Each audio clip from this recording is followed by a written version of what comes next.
मैं यह वीडियो अपने दोनों बच्चों स्वासा और अनुद्वेग दीक्षित को समर्पित करता हूँ।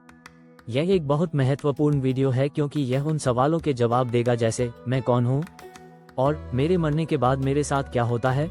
मैं सुझाव देता हूँ कि आप इसे एक आरामदायक मनोदशा में देखें और बेहतर होगा कि आपके पास एक कागज और कलम हो।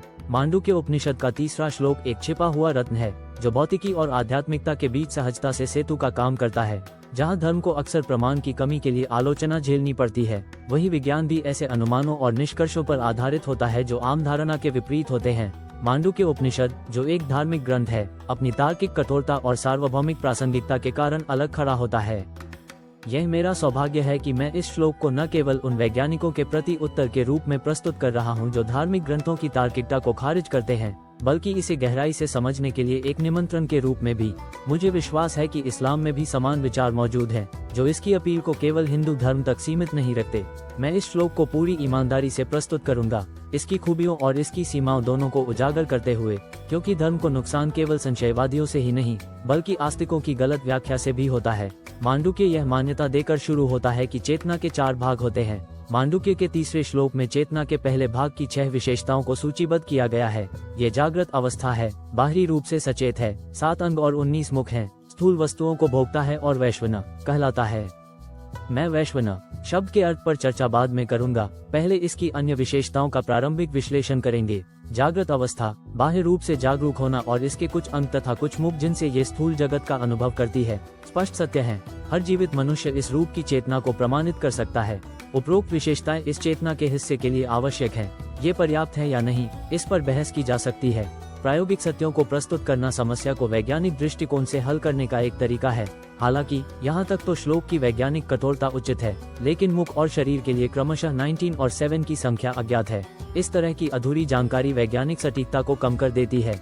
हालांकि वैज्ञानिक कठोरता पर इसका प्रभाव थोड़ा ही पड़ता है, क्योंकि 19 मुख और 7 अंगों को आसानी से समझा जा सकता है। एक साधारण इंटरनेट खोज से पता चलता है कि मुख्य अंग हैं हृदय, फेफड़े, मस्तिष्क, यकृत, पेट, आंतें और गुर्दे। 19 मुख हिंदू धार्मिक साहित्य में सामान्यतः उपलब्ध हैं। 19 मुख हैं 5 ज्ञानेंद्रियां, 5 कर्मेंद्रियां, 5 प्राण और मन, बुद्धि, अहंकार और चित्त। स्पॉइलर अलर्ट, जैसा कि मांडुक्य का पूरा विश्लेषण करने के बाद देखा जाएगा, मन, बुद्धि, अहंकार और चित्त मिलकर मैं कौन हूँ का उत्तर देते हैं। ये हमारे मरने के बाद भी हमारे साथ रहते हैं। यह इस वीडियो की सबसे महत्वपूर्ण जानकारी है, आप इस पर ध्यान कर सकते हैं। अब वैश्वना शब्द पर चर्चा करते हैं। इस शब्द का अनुवाद अन्य विद्वानों ने सार्वभौम अस्तित्व या ब्रह्मांडीय अस्तित्व के रूप में किया है। हालांकि यदि हम वैश्वना को सार्वभौमिक या ब्रह्मांडीय अस्तित्व के रूप में रखते हैं तो श्लोक अजीब लगता है। श्लोक का अनुवाद इस प्रकार होगा, चेतना का पहला भाग है जागृत अवस्था में स्थित, बाह्य रूप से जागरूक, 7 अंगों वाला, 19 मुखों वाला, स्थूल वस्तुओं का अनुभव करता और ब्रह्मांडीय अस्तित्व। ये तर्कसंगत नहीं लगता कि अचानक जागृत अवस्था की 5 बहुत तार्किक विशेषताओं के बाद ये ब्रह्मांडीय अस्तित्व बन जाता है। इस असंगति को समाप्त करने के लिए मैंने एक AI चैटबॉट ChatGPT की मदद ली। हमने पाया कि शब्द नर के 2 संभावित मूल हैं, नर या मानव और नर, जिसका अर्थ है पास में होना। ये दूसरा मूल वही है जो अंग्रेजी शब्द निय के लिए है। पहले मूल नर को विश्व के साथ जोड़ने पर इसका अर्थ होता है सार्वभौमिक या ब्रह्मांडीय अस्तित्व, लेकिन दूसरे मूल नृ को विश्व या जगत के साथ जोड़ने पर अर्थ होता है जगत के पास या जगत के साथ संवाद करने वाला। दूसरा मूल वाक्य और श्लोक की धारा के साथ अधिक सामंजस्यपूर्ण लगता है, इसलिए हम दूसरे मूल को अपने अर्थ के लिए अपनाएंगे। मैं इस बात को लेकर असमंजस में था कि श्लोक और उसका शब्दार्थ पहले दिया जाए या अंत में। हालांकि मैंने निर्णय लिया कि श्लोक को अंत में दिया जाना चाहिए।